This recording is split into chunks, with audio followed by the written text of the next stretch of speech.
गृहमंत्री अमित शहा रायगडमधून आता मुंबईमध्ये दाखल झालेत।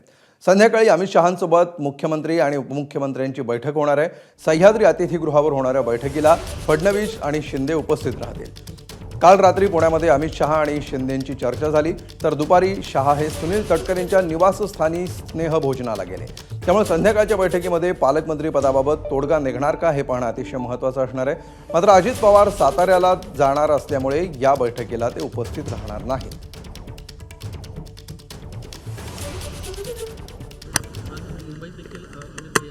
मुंबईत काही बैठका होऊ शकतात का, काही पक्षांतर्गत किंवा महायुतीच्या?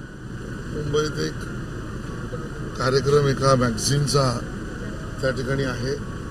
रात्री ते मुंबईत त्याची खाजगी वेळसुद्धा ठेवलेली आहे आणि बरोबर मुख्यमंत्री उपमुख्यमंत्री असल्यामुळे त्याच्यावर चर्चा ही स्वाभाविकच होईल, पण मला त्याची पूर्ण माहिती नाही। तर केंद्रीय गृहमंत्री अमित शहा यांनी आज छत्रपती शिवाजी महाराजांच्या पुण्यतिथीनिमित्त रायगडावर अभिवादन केलं। छत्रपतींच्या जाज्वल्य इतिहासाचं अमित शहांनी स्मरण केलं। 200 वर्षांच्या मुघलशाहीतून देशाला शिवरायांनी स्वतंत्र केलं असं अमित शहा म्हणाले। स्वदेश, स्वधर्म आणि स्वभाषेच्या उद्धाराचा लढा शिवरायांनी दिला, त्याच आदर्शावर नरेंद्र मोदी सरकारची वाटचाल सुरू आहे असं शहा म्हणाले।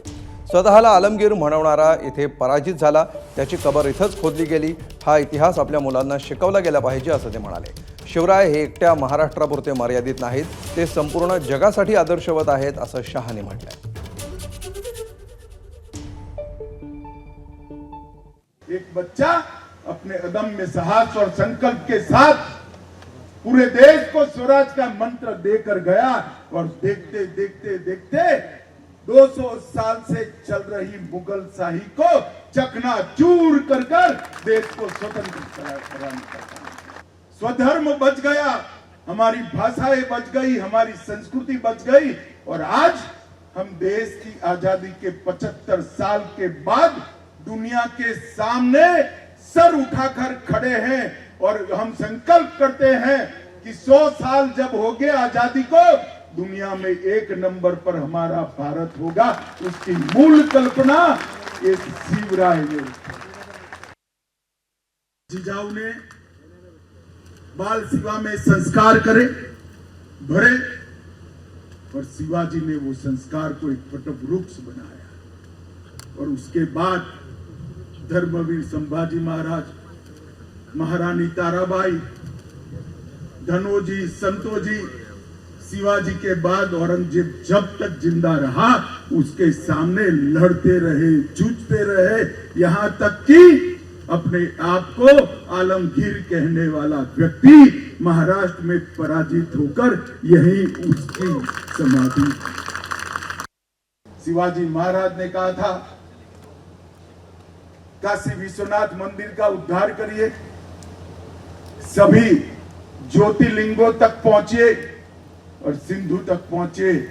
राम जन्मभूमि का उद्धार करने का काम भी नरेंद्र मोदी जी के शासनकाल में हुआ और काशी विश्वनाथ का पूरा कॉरिडोर बनाने का काम भी औरंगजेब ने जो तोड़ा था उसको पुनर्जीवित करने का काम नरेंद्र मोदी ने। और आज शिवराय के अंतिम संदेश में जो कुछ भी बचा है वो सब पूरा करने के लिए पूरा देश कटिबद्ध है। तर रायगडावरच्या कार्यक्रमाच्या वेळी खासदार उदयनराजेंच्या भाषणानंतर थेट मुख्यमंत्री देवेंद्र फडणवीसांचं भाषण होणार होतं। मात्र मुख्यमंत्र्यांच्या आग्रहानंतर उपमुख्यमंत्री एकनाथ शिंदे यांना भाषणाची संधी देण्यात आली, पण दादांचं मात्र भाषण काही झालं नाही। आता या घटनेचा राजकीय अर्थ नेमका काय अशी चर्चा सुरू झाली आहे। राष्ट्रवादी आणि शिवसेनेमध्ये रायगडच्या पालकमंत्री पदावरून गेले अनेक महिने वाद सुरू आहेत। अशातच केंद्रीय गृहमंत्री अमित शहा रायगड जिल्ह्याच्या दौऱ्यावर असताना हा वाद सुटेल अशी चर्चा होतीच।